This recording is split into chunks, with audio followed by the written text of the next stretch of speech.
자, 오늘 날씨 좀 많이 춥죠? 네, 날씨 굉장히 좀 추운데 오셔서 감사드리고요. 오늘 우리 주제 뭔지 알고 오셨나요? 네. 오늘 주제 뭐예요? 장인뉴타운. 네. 그쪽, 성북구 쪽이나 이쪽에서 살고 계신 분들 많이 오셨나요? 거기 살고 계신 분 있어요? 성북구 쪽에? 근데 그 지역 하게 되면 그쪽 분들 많이 오시던데? 오늘 안 오셨네? 장인뉴타운이 되게 많이 오셨는데, 장인뉴타운 어떤 게 궁금하세요? 저는 이문시경 뉴타운 근처라서 왔는데. 이문시경 뉴타운 쪽에 투자를 혹시 해놓으셨나요? 아, 제가 조합원으로 여러 개가 있어요. 조합원들 여러 개가 있으세요? 부럽네요. 요즘 분위기 굉장히 좋습니다. 재개발 쪽. 핫하죠? 뭐, 14구요? 갖고 계시다고요? 갖고 계세요? 뉴스 나왔다고요? 어제 무슨 뉴스 나왔어요? 해제될 것 같은데 찬성. 통과됐다고? 통과되지, 100%. 그거는. 예, 요즘 같아서 안 하겠습니까? 예, 참석률이 거의 70%였는데, 거의 뭐 찬성한 사람들이 다 투표한 거죠. 그잖아요. 찬반 투표잖아요. 찬성할래 말래 투표했잖아요. 저기 간 사람들은 다 찬성 찍은 사람들이에요. 예, 그러니까 그건 거의 뭐 될 일이, 기사를 못 봤는데 그거는 뭐 당연히 예측됐던 부분이고. 그래서 오늘은 이제 장인뉴타운 쪽하고, 그 다음에 장인뉴타운 부근에 있는 것들, 어떻게 지금 시대 변화가 되고, 투자 어떻게 하면 좋을지 이런 부분을 한번 살펴볼 겁니다. 자, 그래서, 여러분들 오실 때 여기 TV를 보신 분도 있고, 유튜브 보신 분도 있고 하죠? 예. 네. 유튜브 보고 오신 분 있어요? TV 방송 보신 분? 거의 비슷하네요. 방송이나 TV에서, 방송이나 아니면 유튜브에서 보는 거나 실물 보는 거나 어떤 게 더 잘생겼나요? 네? 실물이 나요. 진짜 실물이 나요? 그 뒤에 분들 말씀 안 하실 거면 나가세요. 그래요? 감사합니다. 네. 자, 그래서 오늘, 주제가 이제 장인뉴타운 쪽인데요. 한번 자료를 좀 몇 개 준비했으니까 이거 보면서 한번 해볼게요. 일단 장인뉴타운의 위치를 어딘지는 아시나요? 뭐 무조건 제가 다 안다고 기준하고 지금 설명을 들어가려고 하는데 모르시는 분도 있을 것 같아요. 그죠? 그래서 일단 지도를 한번 펴보겠습니다. 지도상으로 보면 자기는 뭐 딱 피면 항상 강남부터 나오는데 쭉 올라가면은 여기가 왕십리뉴타운이고요. 그죠? 왕십리뉴타운. 그 다음에 여기가 이제 성수동 쪽이고 여기가 이제 그 유명한 이제 동대문 청량리. 네, 청량리역 부근입니다. 청량리역이 나중에 지하철이요 한 10개 정도 들어와요.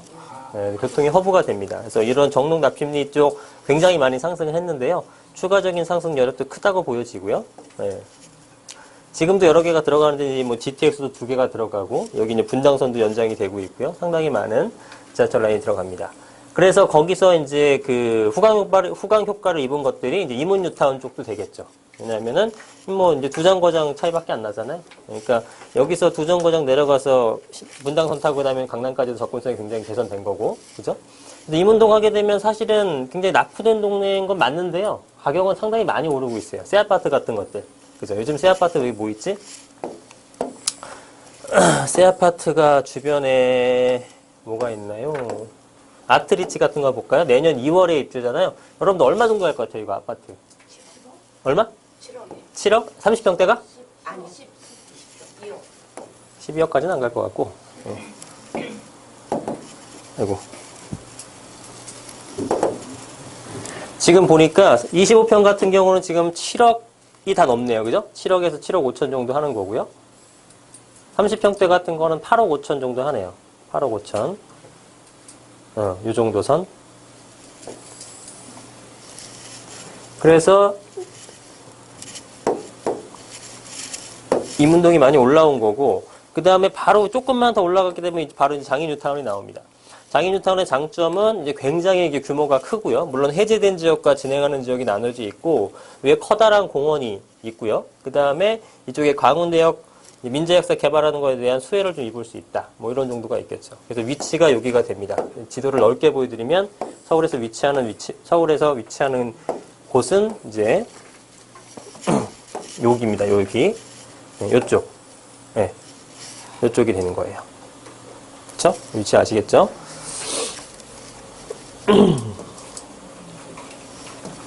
그래서 어디 갔어?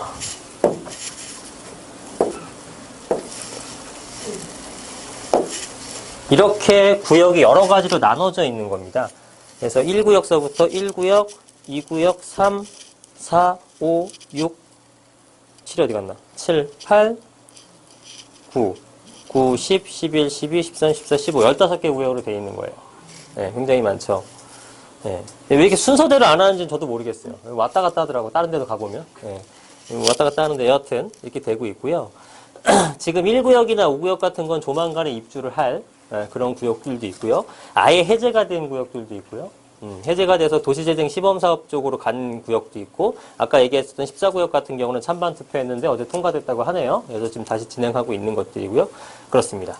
이제 가운데가 돌고지로인데, 이 돌고지로를 기준으로 오른쪽은 거의 다 하는 거고요. 왼쪽은 지금 거의 다 안 하다가 지금 10구역하고 14구역이 진행되고 있다. 이렇게 보시면 돼요. 여기가 이제 광운대역이고요. 광운대고 6호선이 지나가게 되고요. 단점으로 부각되는 것이 이제 교통인데, 교통이 이제 위쪽으로 이제 동북선이 지나가게 됩니다. 동북선. 그러니까 동북선이 지나가기 때문에 양 위쪽 아래쪽으로 지하철이 지나가고, 광운대역도 이제 그 개발이 된다 그러면은 이용할 수 있기 때문에 나름대로 개선이 됐다라고 보시면 됩니다. 전체적인 개요인데요. 1구역부터 15구역까지 있는데 보시게 되면은 8, 9, 11, 12, 13, 15구역이 최종적으로 사업이 취소가 된 상황이에요. 그래서 이런 것들은 사업이 이제 완벽하게 취소가 됐지만 다시 추가로 진행되지 말란 법은 없어요. 우리 다시 할래요? 이러고 제안을 해서 오케이 해가지게 되면 다시 진행은 됩니다. 그래서 서울시나 성북구청에서는 그걸 반대할 이유는 없죠. 뭐 동네 개발한다는데, 그렇죠? 근데 그전에는 왜 안 했었냐면 추가 분담금이 좀 많았다라고 판단들을 한 거예요. 지금 생각해보면 많은 것도 아니었는데 몇 년 전엔 또 이 가격이 이렇게까지 오를 줄 몰랐죠. 이 장이동도 최근에 많이 급격한 변화를 일으키고 있는 것들이거든요. 조금 늦었으면 14개역도 취소됐을 수도 있어요. 만약에 아파트가 안 올랐으면 수익이 없었다고 판단했겠지. 그죠? 그래서 찬반까지 갔었을 거고. 그러나 이제 진행이 되는 걸로 됐다. 이런 상태입니다. 그래서 빠른 것들은 제일 빠른 건 뭐냐면 19년 6월 달에 제일 빠른 건 2구역이죠. 입주 이미 한 거. 그거는 코오롱 하늘채라는 아파트를 입주를 한 거고요. 세대수는 제일 작습니다. 그리고 내년에 입주할 게 두 개가 있는데 6월 달에 입주할 레미안 포레카운티 1구역이고 9월 달에 입주할 레미안 퍼스트아이 5구역이 있어요. 두 개. 세대수가 구역별로 보게 되면은 최하 1000세대에서부터 2000세대가 넘어가는 구역들입니다. 그래서 굉장히 큰 구역들로만 구성이 되어 있어요. 그래서 이때 일반 분양가가 보통 한 1,540만 원 정도 했었습니다. 1구역이. 제일 먼저 했겠죠? 제일 빨리 입주하는 거니까. 그 다음에는 한 1,600으로 조금 더 올렸고요. 그 다음에는 한 1,800으로 올렸어요. 그죠? 뒤로 할수록 당연히 올라가겠죠? 그러고서 프리미엄이 한 2억 5천 정도는 붙었습니다. 그러고 나서도 엄청나게 붙었죠? 그래서 이제 향후에 진행하는 것들은 당연히 기본 주변에 프리미엄 붙은 거가 분양가 시작이겠죠. 당연하겠죠? 먼저 얘네보다 늦게 하는 애들이 더 좋은 아파트인데 당연히 공법상 얘네들보다 싸게 할 이유가 없는 거죠. 그러니까 기존의 분양가에 플러스 알파 프리미엄 붙은 거를 기준점으로 놓고 이제 분양가를 책정하는 겁니다. 그러니까 계속 분양 가격이 높아질 수밖에 없죠. 분양 가격이 계속 높아지고 있으니까 주변의 아파트 가격이 올라가는 겁니다. 그죠? 기존 아파트 가격이 아무리 새 아파트만큼은 못하지만 옆에 게 10억인데 우리 게 4억, 5억 할 수 있나요? 더 올라가겠죠, 당연히. 그래서 전반적으로 이 지역을 다 끌어올려주고 있는 겁니다. 그래서 장인뉴타운 같은 것들이 지금 보시면 작년에 입주한 거 하나 외에는 이제 입주하는 것들이고 이제 막 진행되는 것들이 있죠. 이제 가격이 앞으로 상승분이 팍팍팍팍 뛸 수 있는 것들입니다. 뭐 예를 들어 여러분 신길뉴타운 같은 것들 요 최근에 굉장히 많이 뛰었죠. 그게 이제 재작년서부터 매년 한두 개씩 계속 입주를 하다 보니까 그 주변을 전부 다 끌어올린 것과 같은 현상이 나타나는 거예요. 그죠? 그래서 이제 그런 식으로 진행이 하고 있다. 그래서 잘 되는 것도 있고, 또 진행이 좀, 안 되는 것도 있고, 이런 상황이기 때문에 구역별로 잘 보시면 좋겠어요. 자, 그래서 1구역, 각 구역별 조감도입니다. 조감도는 뭐 다 나와 있죠. 1구역이 아까 말씀드렸던 포레카운티라는 거예요. 조감도는 이렇게 돼 있고요. 아까 보셨다시피 분양가 자체는 한 1,500 정도 선이었잖아요. 근데 이게 이제 가격이 많이 올랐다. 지금 기사가 언제 거냐면 7월 달 거니까 3개월 전이잖아요. 지금 보시게 되면 더 많이 쭉쭉 올라갔어요. 이때도 지금 많이 올랐다고 얘기했는데 이 이후로도 수천만 원이 더 올랐죠. 그래서 분양가 대비 웃돈이 1억 5천만 원 붙었다라고 하는데 지금 그 이후로도 1억 정도 더 붙었습니다. 거의. 예, 그래서 2억 중반대까지 바라보고 있는 실정이다라고 보시면 되는 거예요. 내년 6월 때까지는 무조건 계속 오르겠죠. 예. 그러니까 분양권 같은 것들이 서울의 분양권은 무조건 해도 되는 게 뭐냐면 가격이 100% 오릅니다. 사실상. 예, 거의 100% 올라요. 안 오르는 케이스는 거의 없죠. 그죠? 그리고 그러니까 그 전에 사실은 뉴타운을 구입해도 좋은 것들인데 사람들은 이렇게 눈에 보이지 않으면 투자를 잘 안 합니다. 근데 이제 확정적이 되고 이제 공사를 하면서 이제 이 아파트가 올라가기 시작하게 되면은 그때 이제 투자들을 하는 분들 되게 많아요. 뭐 안전지향적일 수도 있고 그거를 뭐 나무라는 건 아닌데 어쨌든 그런 분들이 계속 뒤에 있기 때문에 가격은 꾸준하게 상승을 해요. 예. 그래서 이제 그런 식으로 투자를 하셔도 충분하다. 예. 공사하는 것들이면 리스크는 아예 없는 거잖아요. 그래서 보시면 2024년에 동부선 견적절이 내년 착공 들어가서 2024년 개통이 되고 뭐 이쪽으로 또 한다. 그런 내용이죠. 이 구역은 여기는 꿈의 숲 코오롱 하늘채. 요거는 아까 500세대 정도 되는 아파트였잖아요. 여기는 그럼 얼마인지 한번 볼까요? 매물 한번 보겠습니다. 매매만 볼게요. 매매는 몇 개 없네요. 그죠? 3개 있는데 6억 7천 정도 나와 있네요. 이거 25평. 그죠? 25평. 그러니까 이제 지금 분양하는 것들은 최저가가 이걸로 보시면 되는 거예요. 최저가가. 그죠? 당연히 입주한 거랑 3년 뒤에 입주할 거랑 3년 정도의 갭이 차이가 나는데, 응? 단지도 더 크고, 입주 더 좋고. 그런데 얘보다 쌀 리가 없잖아요. 그러니까 미니멈 이 정도까지는 프리미엄이 붙는다고 보셔야 되는 거예요.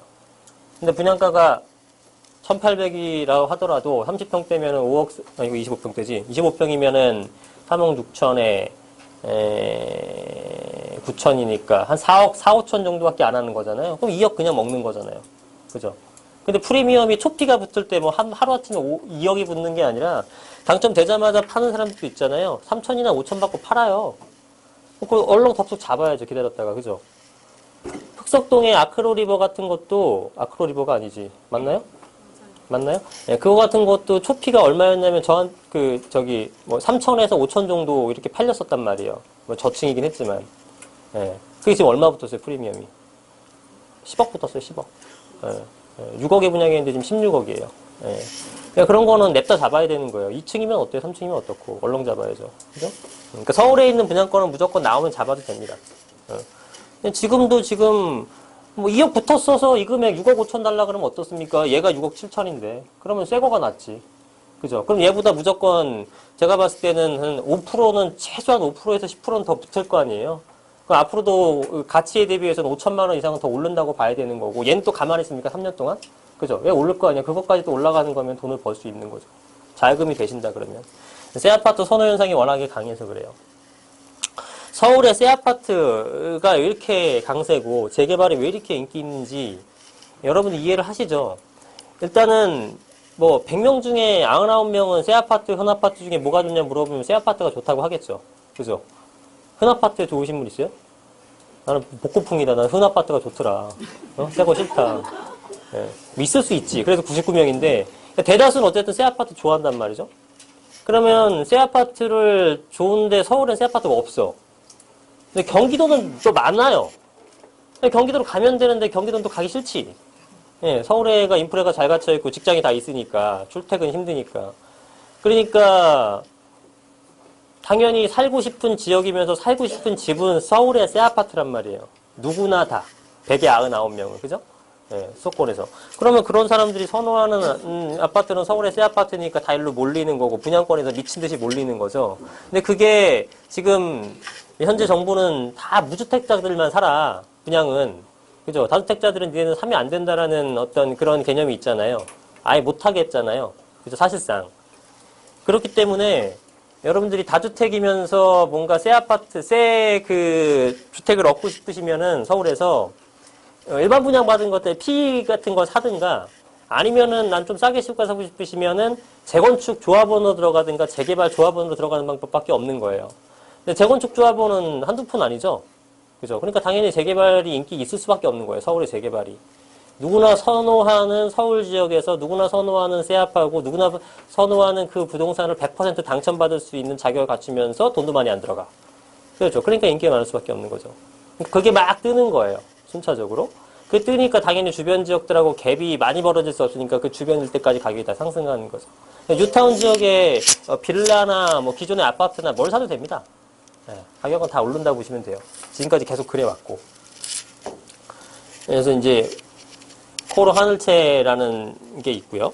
지역은 이제 제가 헷갈리실까봐 여기다 계속 넣어놨어요. 화면마다. 1구역은 여기였죠. 그 다음에 2구역은 여기였어요. 그죠? 이따 나중에 지도상으로 한번 더 볼게요. 3구역은 이제 대명이라는 곳에서 지을 예정인데 아직 잘 추진이 되고 있지는 않습니다. 근데 실제로는 여기 이제 대명에서 땅을 좀 많이 샀다. 여기가 이제 대명 루첸이라고 요 사이에 2구역하고 3구역 사이에 지금 빈 데 있죠? 루첸이라고 아파트가 하나 있어요. 얘네가 지은. 그래서 이제 이쪽 일대도 한번 해보려고 샀던 걸로 예정되어 있는데 진행은 좀 지지부진한 상태입니다. 되기만 하게 되면 잘 뭐 위치야 뭐 지하철 들어오고 가니까 좋겠죠. 4구역은 GS자이가 들어가는데 4구역의 위치는 이쪽이에요. 여기도 위치 상당히 좋죠. 네, 지하철역이 바로 앞에 있잖아요. 네, 그래서 상당히 좋을 거로 보여진다.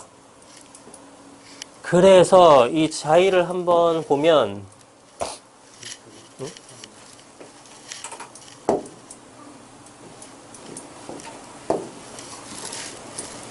글씨가 조금해서 안 보이겠다.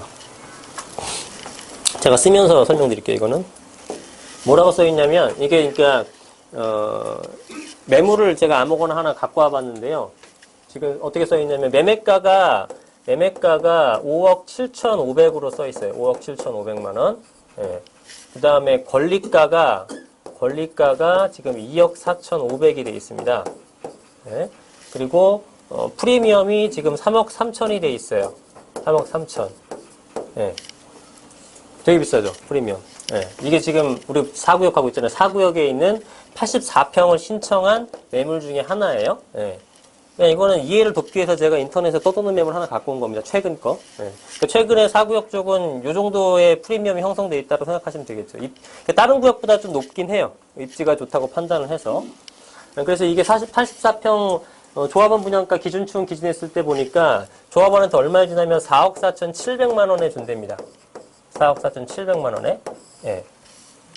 그런데 권리 가격이 2억 4,500이고요. 그죠? 그럼 분담금이 얼마예요? 응? 조합원 분양가에서 권리가 빼면은 이제 분담금이 되는 거야. 그죠? 이 정도 되는 겁니다. 2억 정도 되는 거야. 그 다음에 나는 4억 4,700짜리를 내가 조합으로 그 아파트를 받을 수 있는데 대신에 처음에 3억 3천의 비용을 더 줬죠?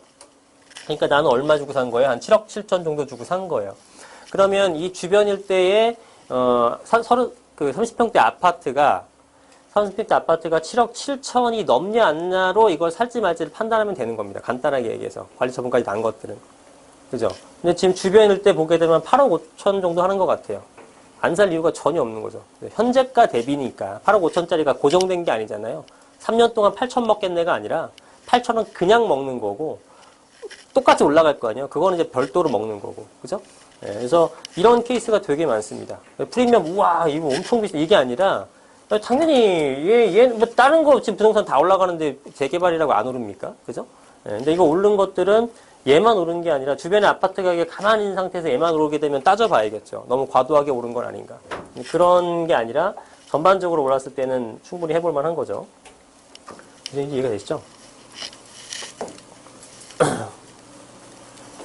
4구역이 이제 그렇게 위치가 이제 요렇게 있는 거고요. 그 다음에 5구역 같은 경우에는 여기에 위치를 해 있는 거죠. 근데 5구역은 아까 내년 9월 달에 입주를 하는 아파트예요. 레미안 퍼스트 하이라고. 요거를 개요를 보게 되면 5구역이 지금 33평 일반 분양 1,600 정도 했고 내년 9월 입주 예정이고 1,560세대 정도의 아파트가 되는 겁니다. 그래서 이거는 내년 입주할 것들은 네이버에 조금 나와 있으니까 매물이 많지는 않겠죠. 자 보면은 일단 25평 같은 경우는 6억 5천 정도 선이고요. 그 다음에 33평 같은 경우는 8억 5천 정도 선이에요. 그죠? 6억 5천에서 8억 5천 정도의 시세가 형성되어 있는 상태입니다. 그죠? 근데 이게 내년 9월이니까 1년 남았잖아요. 계속 올라가겠죠. 추가적으로. 지금 기름동에 있는 아파트도 이런 것들은 3천이 넘어요. 평당. 네. 10억이 넘는다는 얘기죠. 33평 아파트가. 10억이. 그죠? 꾸준하게 상승할 걸로 보여집니다. 6구역은 시공사 선정. 위치는 여기에요. 여기. 예, 여기도 상당히 좋죠. 양쪽역을 다 이용할 수가 있는 그런 부분이고. 자, 이거는 어떤 그 블로거의 그 내용을 갖고 와봤는데요. 지금 시공사 선정을 하고 있대요. 시공사 선정 입찰 공고라고 해서 요게 9월 6일 날 낸 공문이고요. 이걸 언제 입찰 마감을 하나 봤더니 10월 12일까지예요. 내일까지. 네, 내일까지 한 다음에 뭐 어쨌든 뭐 메이저 중에 하나가 되겠죠. 그죠? 삼성이든 뭐 어디든 어디 입찰했는지는 모르겠습니다만 네, 그런 상태가 됩니다. 그래서 위치가 여긴데 상당히 좋다. 왜냐면 강원도 역세권하고도 가깝고, 그죠? 강원도도 뭐 여기 여러 개가 있잖아요. 석계역이라든가 돌고지역 이용하기도 불편함이 크게 없더라. 예. 강원도역은 GTX C 노선이 지금 계획되어 있는 곳입니다. GTX가 별로 이렇게 뭐 큰 호재가 아닐 거다라고 얘기하시는 분도 있어요. 근데 저는 좀 큰 호재라고 봅니다. GTX는. 예. 근데 그거는 지역별로 좀 틀리기는 해요. 지역별로. 그러니까 경기도권에서 서울로 오는 건 굉장히 빠르잖아요. 그래서 경기도권에 GTX가 머무는 그런 것들은 서울에 머무는 것보다 훨씬 더 수요는, 그러니까 그 영향력은 큰 거예요. 제 이해가 안 가죠? 제 말이 이해가 가요? 그러니까 예를 들어서 일산에 있는 GTX랑 지금 광운도에 있는 GTX는 어느 게 호재가 더 크겠어요? 일산이 더 크다는 얘기야. 예, 왜냐하면 서울의 접근성이 빠르기 때문에. GTX는 어떤 장점과 단점이 있냐면 일단 장점 굉장히 빠르죠. 빠른데 되게 많이 깊이 내려가야 됩니다. 그죠? 지하철은 한 두 층 정도만 내려가면 되잖아요. 2층에서 3층 정도만 내려가면 되는데 걔는 굳이 얘기하자면 한 10층 정도를 내려가는 거예요. 아주 깊이 들어가는 겁니다. 그래서 내려가고 올라오는 데만 15분 걸려요. 그죠? 근데 지하철역 서울에서 서울로 가는데 그러면 빨리 지하철 타고 가는 게 GTX가 아무리 빨라도 거기서 손해를 다 본다고요. 실제로 안 빠른 거야. 그죠? 지하철 타도 30분, 얘 타도 30분이야. 예, 지하철 타는 거 15분도 더 빠르지만 얘는 5분이면 타고 얘는 15분 걸리니까 걷는 것만. 그러니까 당연히 가까운 거리에선 지하철 타겠죠. 비싼 것도 안 타겠지. 많이 비쌀 것 같진 않지만. 그러니까 그러나 외부에서 오는 거, 동탄에서 온다. 그죠? 저기 파주에서 온다. 그럼 지하철 타고 오는 게 빨라요? GTX가 빨라요? 당연히 빠르겠어요. 그러니까 그런 면에서 봤을 때 이용도나 집객도로 봤을 때는 그쪽이 훨씬 영향이 클 것 같아요. 어쨌든 그렇게 움직이고 있습니다. 6구역 같은 것도 시공사 선정해서 위치가 좋으니까 잘 진행될 걸로 보여집니다. 그리고 7구역은 이제 북설 꿈의 숲 아이파크라고 해서 7구역의 개요를 보게 되면 내후년 2020년 12월에 입주할 예정이죠. 네, 그 다음에 세대수는 1,700여 세대 정도가 됩니다.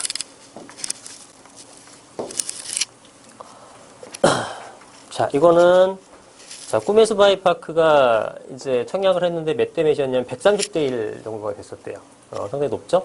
네, 물론 이제 좀 몰림 평형대가 있고 아닌 데도 있었지만 어쨌든 높은 평형률을 기록해서 프리미엄도 좀 상당히 붙어 있다. 뭐 매매가는 잘 나오질 않아요. 근데 아까 우리가 유추해봤던 것처럼 분양가가 4억 9,600만 원, 5억 정도라고 하면, 그죠? 25평이겠죠? 5억 정도라고 하게 되면은 아까 입주 한 개 6억 7천이잖아요. 그죠? 이거는 딱 당첨되는 순간 1억 7천 딱 먹고 들어가는 거예요. 네, 시작을. 그리고 이제 앞으로 올라가는 건 올라가는 거고. 그죠?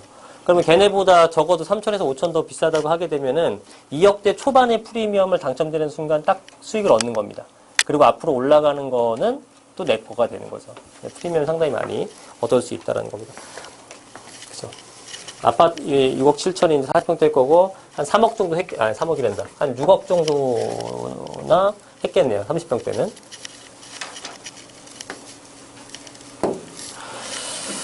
자, 그래서 여기 같은 경우에는 이미 다 공사들을 하고 있는 것들입니다. 그래서 입주할 거는 이제 당장 확정된 입주한 거는 2구역.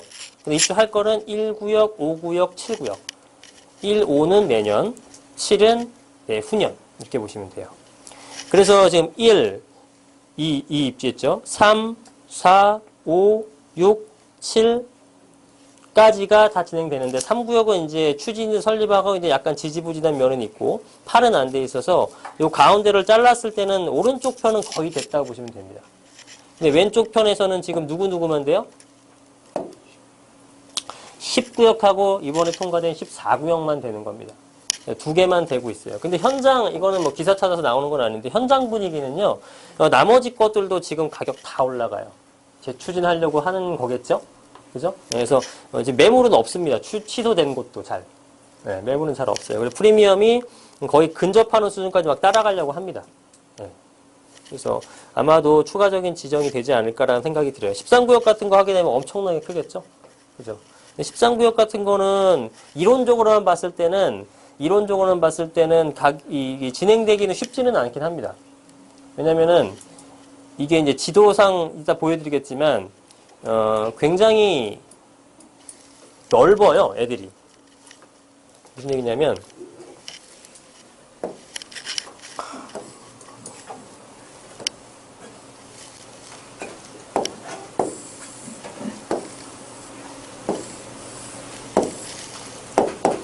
편집 도상 나오나? 자, 장애가 여기 이렇게 있잖아요. 하나 더 하면 나오려나? 지금 여기 이제 10구역으로 돼 있죠. 그러면은 이제 여기 14구역 이렇게만 지금 진행이 되는 거고요. 여기 널따란 게 이제 13구역이 되는 거예요. 근데 여기를 보시면 편집도를 더 확대해서 보면 이 규모가 여기랑 비교하고 여기랑 비교했을 때가 어떤 게 더 다닥다닥하고 어떤 게 더 널널해요. 오른쪽이 널널해요, 다닥다닥해요. 다닥다닥하죠. 여기 얘보다 상대적으로 널널한 편이죠. 그죠? 네, 널널한 게 진행이 잘 될까요? 다닥다닥한 게 진행이 잘 될까요? 다닥다닥한 게 잘 되죠. 그죠? 네, 널널한 것들은 진행이 사업성은 더 좋아. 그러니까 이런 것들 해야지만 수익은 더 큰데, 이러면 이럴수록, 그 반대 급부로 진행은 잘 안 됩니다. 왜냐면 내가 이제 규모도 크고, 나름대로 갖고 있는데 평가 금액도 되게 작고, 잘 안 하려고 하는 경향이 많아요. 이런 것들은 조그만 거 뭐 다세대 다가구 아니면 다중주택 이런 거 갖고 있는 사람들은 그냥 할 가능성이 높다라는 거죠. 예. 그래서 그런 걸로도 이제 좀 약간 차이가 나는 부분이 있습니다.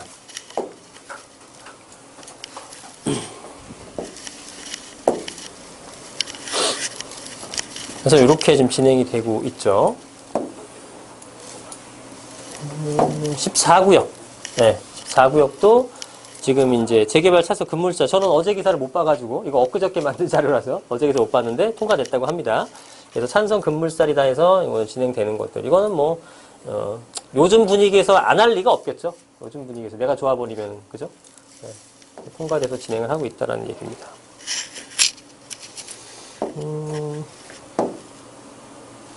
오케이.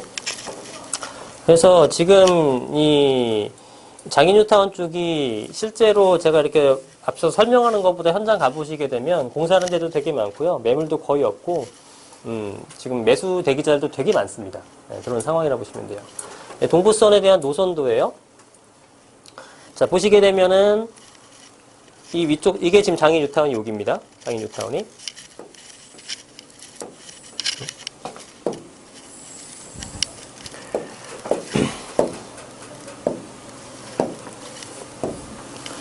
장인뉴타운이 이렇게 있어요. 이렇게. 그런데 요게 6호선이죠. 요게 6호선. 그 다음 요게 동북선이 되는 거예요. 동북선이 이렇게 해서 노원구를 지나서 요 아래쪽으로 내려와서 왕십리까지 가는 이런 형태가 됩니다. 그래서 요 아래쪽밖에 없었는데 위쪽까지 전부 다 지하철역이 생기게 되는 거죠. 네. 아무래도 좀 더 교통이 편리해졌다라고 생각하시면 됩니다. 여기 이제 미아 삼거리역까지 거쳐가니까 당연히 기름뉴타운 중에서 미아 삼거리 쪽 가까운 그런 아파트 가격들도 올라간다. 이런 기사들도 쉽게 찾을 수가 있어요. 이쪽에 뭐 센터피스라든가 몇몇 개 있잖아요. 이런 거 다 3,000 넘어갔습니다, 지금. 네.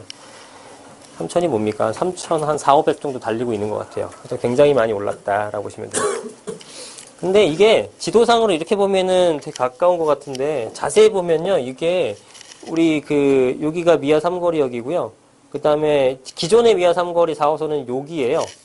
그죠? 근데 이게 지도가 넓어서 그렇지 요 거리가 상당합니다. 보니까. 그래서 아마 환승하려 그러면은 제가 볼 때 한 7, 8분, 거의 10분 걸릴 수 있어요. 10분 거리면은, 가까운 지하철역은 한 정거장 걸어가는 수준입니다. 뭐 그래도 어쨌든, 그렇게 되는 거죠. 노원역 같은 것들도 되게 멀잖아요. 이용해 보신 분들은. 약간 그런 느낌이 들긴 합니다. 저런 게 좀 아쉽지만 어쩔 수 없겠죠. 그렇다고 이렇게 뭐 돌아갈 수는 없는 거고. 그리고 이제 GTX 신호선도를 보게 되면은 지금 이제 광운대역으로 이제 지나가게 돼 있죠. 그죠? 청량리 지나서. 그래서 광운대 이제 노선 C가 이제 곽강을 받는 이유는 이제 삼성동을 지나간다라는 거죠. 그죠? 어쨌든 삼성동을. 여기 일자리가 굉장히 제일 많은 곳 중에 하나이기 때문에 효과가 있지 않겠느냐라고 보는 겁니다. 자, 이런 내용 다 아시죠, 여러분? 그죠? 관심 있으시면 다 아실 것 같아요.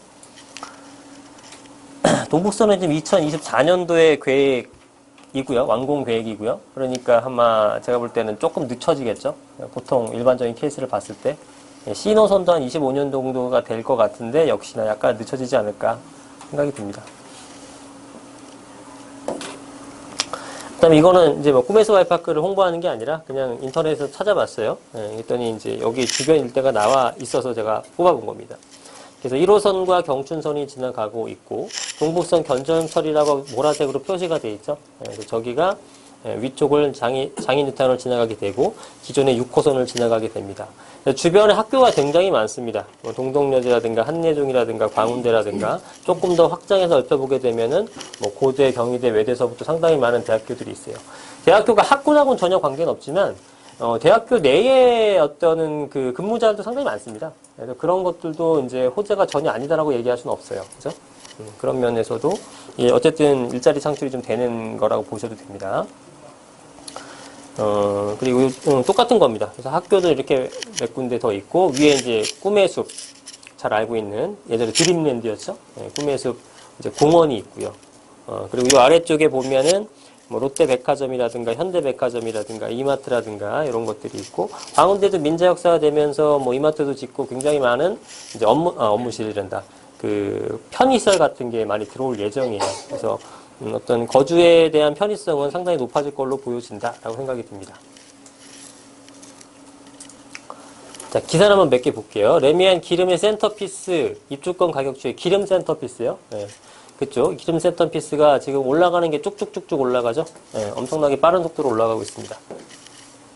이따가 한번 지도 보면서 얼마인지 한번 볼게요. 그래서 평당 3천만 원 시대 성북구도 달린다 이러고 있죠. 84제곱이 10억인데 제가 보니까 11억은 호가상으로는 11억 5천까지도 가 있습니다. 지금. 네. 매물도 몇 개 없는 편이고요. 여기 내년 2월인가 입주할 겁니다 아마. 네, 그렇게 해서 이제 막 올라가고 있다. 그래서 얼마냐 봤더니 센터피스가 2015년 최초 분양가가 얼마? 4억.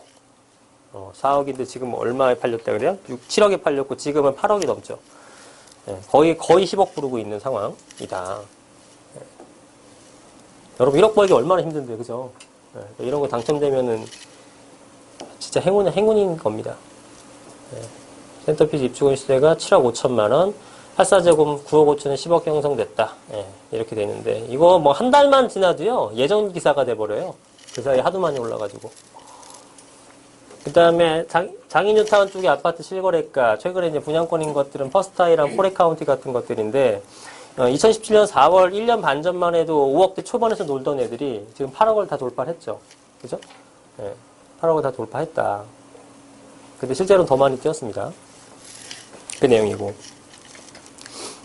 그 다음에 재개발의 해제구역이 서울 상위 10개 자치구 중에서 성북구가 단연 많았습니다. 성북구가. 그만큼 별로 답이 없었던 동네죠. 아파트 값이 쌌다는 얘기입니다. 당연히. 재개발이 진행되는지 여부는 당연히 돈 되면 하는 거고 안 되면 안 하는 거잖아요. 그죠? 여러분들 개개인 조합원의 입장에서는. 돈이 되느냐 안 되는 거는 결국은 일반 분양에 달려있는 거고 일반 분양의 분양가 측정하는 건 주변의 아파트 가격이 좌우하는 건데 그동안 성북구가 다른 지에 비해서 아파트 가격이 굉장히 낮았다는 얘기입니다. 저게 안 됐다는 얘기는. 근데 요즘에 급등하고 재추진하고 찬성표가 많아지는 것은 뭐냐면은 요즘 아파트 가격이 많이 올랐기 때문에 그래요. 근데 아파트 가격이 오를 만한 성북구가 갑자기 무슨 뭐 개발 호재가 많아지고 좋아진 것도 아니고 아파트 가격이 올라간 이유가 뭐예요? 성북구 아파트 가격이 올라간 이유가 뭐예요? 일단 첫 번째는 갭을 메운 게 있습니다. 다른 데 다 올랐는데 니네만 안 올랐으니까. 갭을 메운 게 하나 있고 또 하나는 이런 뉴타운에서 새 아파트가 들어서면은 그냥 오르는 거예요. 새 아파트는 어디다 갖다 놔도 오르거든요. 그럼 그게 지지선이 되게 되면서 다른 것들도 끌어올려주는 역할을 하는 겁니다. 서울에서는 무조건. 다 그런 건 아니에요. 지방에서는 새 아파트가 미부장나는 것도 많잖아요. 기존의 아파트까지 떨어져요. 그죠? 기존의 아파트까지 떨어져. 새 아파트 남아도는데 새 아파트 누가 사요? 근데 이런 것들은 서울에는 다 완판되고, 막 아까 보셨지만 경쟁률이 100대 1이 넘고 막 그렇게 되잖아요. 프리미엄이 2억씩, 3억씩 붙고 하니까 주변 애들도 가격이 올라가는 거죠. 주변 애들 가격이 올라가니까 옆에 있는 구역도 덩달아서 당연히 사업성이 좋아지게 되면서 다 끌어올려주는 겁니다. 근데 그거에 대한 초기 단계라고 보셔도 됩니다. 아직은. 성숙기에 들어가는 거죠. 그래서 이 14구역 일대가 이렇게 됐는데 지금 추진이 잘 되고 있다라는 얘기가 되겠죠. 여기는 그런 얘기고요. 투기적 비껴간 서대문구 성북구 과열 조짐이다. 이건 어떤 기사냐? 자, 상승률이 굉장히 높답니다. 보시면 서대문구나 성북구에서 과열 조짐이 감지되고 있다. 그 아래쪽에 있는 이게 뭡니까? 한강변 주변에 있는 애들은 뭐 다 올랐고, 그죠? 다 올랐고, 그동안 안 올랐었던, 뭐 노도강도 올랐다고 하고, 그동안 안 올랐었던 애매한 위치에 있었던 이런 애들이 이제 치고 올라가기 시작한다는 겁니다. 절대 아직 늦지 않았다고 보여져요. 앞으로도 오를 것도 많다고 봅니다. 지금 보시면 서대문과 성북구의 누적 변동률을 보면 6.07%와 6.23%로 서울의 평균 상승률보다 높고 오히려 동대문구보다도 더 높은 상황이네요. 이런 상황으로 보여지고 있다라고 봅니다. 뭐가 올라가고 굉장히 다 올라갔대요. 다 올라갔답니다. 자, 레미안 기른 센터피스 같은 거는 지난달에 9억 7천까지 거래가 됐네요. 그죠? 연초 대비 2억 이상. 올해만 프리미엄이 2억 이상 올랐다는 얘기가 되어 있죠. 석관동의 아트리치 같은 경우도 5억 9,800 거래됐지만 7억 5천으로 뛰었다. 1억 5천 오른 거고요. 25평 같은 경우도 5억 원에서 6억 2천으로 상승했다. 네. 그래서 계속적인 분위기가 상당히 좋게 흘러가고 있다라고 보시면 됩니다.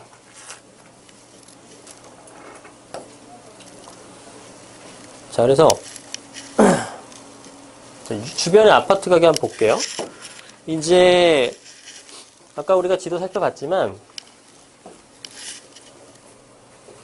여기서 열지 말고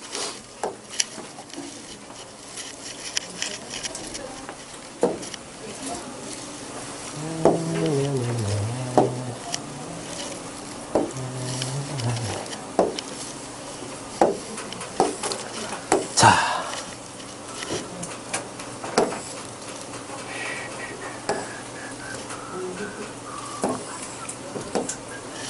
장위가 여기 있습니다. 장위 뉴타운. 장위 뉴타운 여기 있는데, 왜 이렇게 가냐?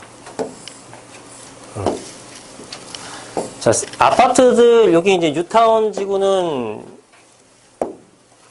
이렇게 들어가 있는 거고요. 그러면 그 주변 일대 같은 것들, 뉴타운하고 개발하고는 관계가 없었던 애들인데, 이런 애들도 좀 많이 올랐느냐 하면은 많이 올랐다고 해요. 네. 그래서 우리가 한번 찾아보죠, 몇 개만. 이런 것들은 예전에 택지개발로서 개발됐었던 아파트들입니다. SH빌 같은 것들은 이제 임대주택 같은 개념이죠. 네. 여기는 예전에 이게 장월지구였나? 장월지구 2지구였기 때문에 동이 이제 200몇 번을 나가는 겁니다. 별도의 아파트 같지만. 네. 이런 것들도 많이 올랐겠죠? 흐름만 볼게요, 흐름. 시세 흐름. 그러니까 보시게 되면은 3년치인데요. 사실 15년도부터 16년, 17년도 우리 부동산 굉장히 많이 올랐잖아요. 근데 이런 애들은 오름폭이 되게 낮아요. 그러다가 올해 들어서 쫙 올라가는 것들이죠. 두 가지가 맞물려서 그래요. 뉴타운이 진행되면서 가격이 상승하고 있다라는 거. 또 하나는 다른 지역에 올랐을 때 내가 덜 올랐기 때문에 매매가가 이제 올라가고 있다라는, 갭을 메우고 있다라는 거. 그렇게 해석되는 거죠. 근데 이제 올라간 지 얼마 안 됐어요. 2석 달? 그러니까 지금 사더라도 충분히 올라갈 것들이 많이 남아 있습니다. 네. 아이고, 나 왜 이러지? 잘못 눌렀네. 자, 그래서 주변을 다시 한번 볼게요.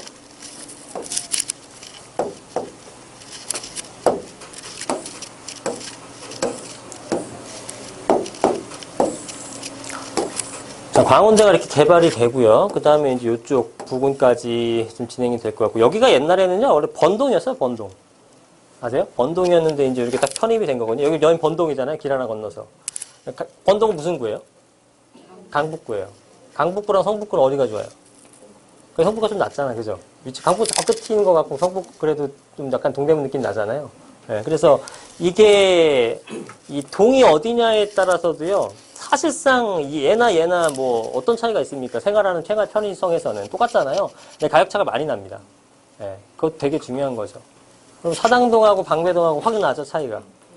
그 다음에 목동하고 뭐 등촌동하고 좀 차이가 나고, 뭐 그런 것처럼 생활 편의성은 똑같은데도 불구하고 가격 차이가 나는 케이스가 많이 있어요. 여기도 약간 그런 느낌이 좀 듭니다. 그래서 여기가 아까 이제 3구역 쪽이었고, 그죠? 예, 이 꿈의 숲 루첸. 그 다음에 여기가 2구역. 그죠? 코오롱. 좀 확대해 보여야 되겠네. 예, 여기 나오질 않네요. 아까 이제 2구역을 개발한 건데 업데이트를 안 해놨네요, 내가. 예, 코오롱 하늘차 아파트고요. 여기는 기존에 있었던 08년도 아파트, 이거는 08년도 아파트. 예, 대명 루첸 아파트입니다. 근데 이게, 이거보다 제가 어떻게 지도를 보다 보니까, 복서울 꿈의 숲 한번 가보셨나요? 좋아요? 저 하도 오래돼가지고, 저도 오래돼. 근데 이런 아파트 같은 거 되게 좋아 보이지 않나요? 나 이거 보면서, 와, 여기 참 진짜 공기는 끝내주겠다. 뭐 앞뒤로 펑 튀었잖아요. 공원 속에 들어가 있는 거랑 마찬가지잖아요. 그죠? 나 이런 아파트 되게 좋아하거든요. 돈은 안 돼, 별로. 돈은 안 되는데, 살긴 좋잖아요. 네. 제가 막 그 현장 돌아다니면서 이런 아파트를 가끔 가보거든요. 이쪽 어디지? 신길 쪽이었나? 보라매 공원. 보라매 공원이 어딥니까? 여기 있다. 보라매 공원도 가보면요. 요런 아파트가 있어요. 공원 속에 만들어 놓은 느낌이죠. 네. 그래서 길은 여기서부터 쭉 차 타고 들어와야 돼요. 네, 들어와야 되는데 들어가기는 완전 별장이에요, 별장. 뭐 이런 게 다 있어, 그죠? 공원이야, 다. 네, 여기만 달랑 있습니다. 일단 가봤는데, 가서 뭐 놀이터에서 잠깐 플레임을 느끼면서 하다 왔는데, 이런 것들은 되게 좋더라고요. 네, 저쪽도 약간 그런 느낌의 아파트들이 많아서 갑자기 생각나서. 하여튼 그렇습니다. 되게 실제로 거기 계신 분들 얘기해보면요, 만족도 상당히 높습니다. 네, 좋을 것 같아요. 펜션 같은 느낌이지, 뭐, 펜션 같은. 어쨌든, 이제, 뭐, 우리가 역세권이라든가, 뭐 편의시설보다는 덜 하지만, 어쨌든 저런 대형 공원이 있다라는 것은 상당히, 실수요자 입장에서는 좋은 거기 때문에 분명히 호재가 될 만한 요소들이죠. 그래서 서울숲, 내지는 용산의 민족공원, 물론 얘랑 비교도 안 될 만큼 크고 웅장하지만, 그런 것들이 가격 상승에 반영이 되는 것처럼 충분히 좋을 것이다, 라고 보면 됩니다. 작년까지만 해도 이 성북구 이렇게 장인뉴타운이라든가 이거 분양권 갖고 계신, 심지어 분양권 갖고 계신 분도 그랬고 너무 안 오른다라고 해서 팔아야 되냐 이런 질문 되게 많이 받았거든요. 절대 팔지 말라. 왜냐면 예측을 잘한다기보다요. 다른 애들이 많이 올랐는데 내게 덜 올랐던 서울 아파트는요. 그냥 시간 지나면 따라가요. 시간 지나면. 네, 그게 예전에는 안 올라가는 아파트는 안 올라갔죠. 계속. 안 올라가는 지역은 계속 안 올라갔단 말이에요. 그런 거 빨리 갈아타줘야 되는 건데 그게 아니고 요즘에는 그냥 어디가 올라가게 되면 그냥 추가로 상승하는 것들이 대부분이거든요. 요즘 같아서는. 그래서 갖고 있으면 올해 이제 굉장히 많이 상승을 했던 그런 부분이 있습니다. 이런 것들이 많이 올랐고 아래쪽에 뭐 석관동 뭐 이런 쪽도 마찬가지가 되죠. 이런 것도 한번 볼까요? 매매가 이것도 흐름만 볼게요. 얘도 시세를 한번 보면 짠. 마찬가지로 그래프상으로 보게 되면 2년 동안 오른 것보다 최근 1년 동안 오른 게 월등히 많죠. 근데 얘도 아직 아주 높은 상승은 아니에요. 충분히 더 올라갈 만한 여지가 좀 남아있지 않을까라고 판단은 됩니다. 네. 뭐 주변이 왜 이렇게 실수를 할까요? 자꾸 지우네. 주변이 지금 다 그런 느낌입니다. 제가 봤을 때는. 네. 그래서 이 주변 일대도 사실 가격이 굉장히 많이 오르고 있어요. 네. 그러니까 뉴타운 자체는 투자하려고 하면 돈이 많이 들어요, 여러분. 돈이 많이 프리미엄만 뭐 거의 3억씩 가까이 되기 때문에 뭐 여유가 된다면 이제 그렇게 하시는 거고 그거보다 난 돈이 조금밖에 없다라고 하게 되면은 주변에 기존 아파트 사는 거고요. 몇천만 원밖에 없다 하시게 되면 주변에 빌라라도 사시면 돼요. 왜? 순차적으로 다 올라가기 때문에. 그래서 뭘 사줘도 괜찮을 것 같다. 다만 이제 이렇게 지금 움직임이 있는 지역으로 사야겠죠, 당연히. 움직임이 있는 지역으로 아무나 막 사는 게 아니라. 그래야 남들보다 조금이라도 더 올라가는 거죠. 적어도 이론적으로는 15년도에 많이 오르는 게 있고 16년도에 많이 그 부동산이 있고 17년도에 많이 오른 게 있고 18년도에 많이 오른 게 그게 지역별로 틀리거든요. 그죠? 물론 이제 세법이라는 양도세라는 게 있긴 하지만 이론적으로 봤을 때는 그러면은 옮겨가면서 가장 많이 오른 쪽으로 움직이는 게 가장 많이 오르는 거잖아요. 그죠? 그랬을 때 지금 시점에서는 이쪽 일대가 눈여겨봐도 되지 않을까라고 판단을 하는 겁니다. 실제로 제가 부동산을 몇 군데 돌려보니까 매물은 많진 않아요. 되게 귀합니다. 어디다 그렇겠지만 지금 재개발이 또 그런 느낌을 갖고 있는 거죠. 그래서 여기 안 나타나겠지? 네, 아까 봤다시피 우리가 지금 동북선이 이쪽으로 내려오는 거고요. 기존의 6호선이 이렇게 있는 거고요. 그 다음에 이제 여기 광운대역 역사, 민자 역사가 이렇게가 개발이 되는 거고, 네, 우이천이 있네요. 그죠? 우이천. 여기 이제 우이천이 흘러가고 있고, 이렇게. 그 다음에 이쪽에는 대규모로 공원이 있고, 네. 뭐, 제가 볼 땐 거주하기 상당히 괜찮을 걸로 보여집니다. 위치가 썩 떨어지는 것도 아니고요.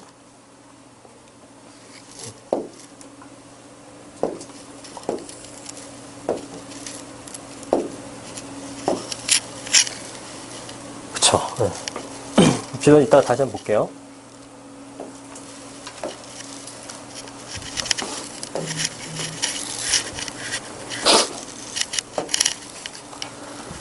그래서 지금 이제 뭐 현장을 가보게 되시면은 뭐 약간 비싼 매물들만 좀 나와 있는 형태고 주변에 있는 기존 아파트들도 물건이 많지는 않습니다. 사실상.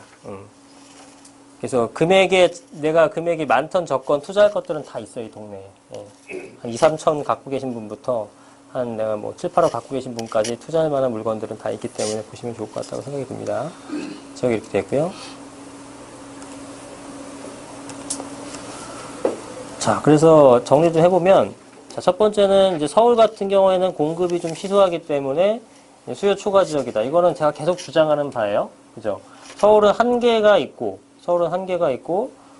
수요는 전국적인 수요잖아요. 계속적으로. 그러니까 당연히, 수요가 좀 줄다고 하더라도 공급이 줄어드는 것만큼 수요가 줄질 않아요. 예, 공급은 너무 없어. 그래서 수요가 좀 줄다고 하더라도 예를 들어서 물건이 3개인데 10명이 살려다가 8명만 산다고 했을 때 그게 과연 가격이 떨어질 요소냐 이거죠. 그죠? 뭐 3개밖에 물건이 없지만 10명이 사든 8명이 사든 가격은 올라갈 수밖에 없다라는 개념인 거죠. 서울이라는 곳은.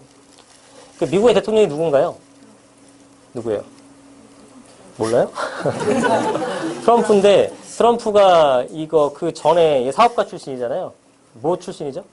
업종이? 부동산 디벨로퍼 출신이에요. 그 양반이 한 얘기가 부동산은 굉장히 희소한 가치가 있으면서 누구나 뻔한 얘기인데 누구나 선호하는 지역에 부동산을 사면은 100% 오른다 이런 얘기를 했어요. 같은 개념입니다. 그죠? 누구나 사고 싶어하고 그렇지만 누구나 사고 싶어하는 그 상품이 굉장히 한정되어 있는 거 당연히 오르는 거죠. 그죠? 그게 이제 좁게 보면 강남 아파트가 되는 거고 넓게 보면은 서울의 부동산이 되는 거죠. 그래서 그런 것들은 이제 안정적으로 계속 상승한다고 봐도 됩니다. 계속 상승하는 거에 대해서 거부감 느끼시는 분이 있는데요. 저는 계속 상승한다고 봐요. 10년 뒤라도 20년 뒤라도 계속 상승한다고 봐요. 왜 그러냐면 화폐량의 발행 때문에 그렇습니다. 화폐를 계속 발행하게 되면은요. 우리 인플레이션 일어나다시피 계속 인플레이션 때문에 명목 가격은 상승할 수밖에 없어요.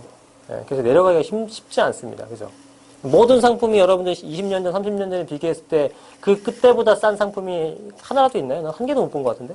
그렇잖아요. 여러분들 입고 있는 옷이나 안경, 모자, 가방, 책상, 뭐 펜슬, 물서부터 모든 것들은 그때보다 가격이 높아요. 그래서 언제나 가격은 상승한다고 봐도 됩니다.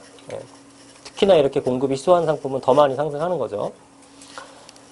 그리고 이제 요즘에는 이제 예전하고는 다른 게 무조건 갭매우기가 일어나고 있어요. 그래서 예전에 안 올랐었던 부천이라든가 그 다음에 삼본이라는 신도시도 있고요. 이런 게 잘 안 올랐었어요. 그냥 꾸준하게 그냥 이렇게 가던 애들인데 엄청 올랐습니다. 최근에는. 네, 엄청 올랐어요.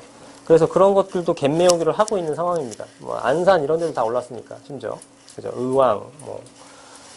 그래서 이제 있고 이제 성북구, 서대문구, 노부강 일대도 가격이 좀 상승하는 것들이 눈에 보이기 시작한다 보시면 되겠죠.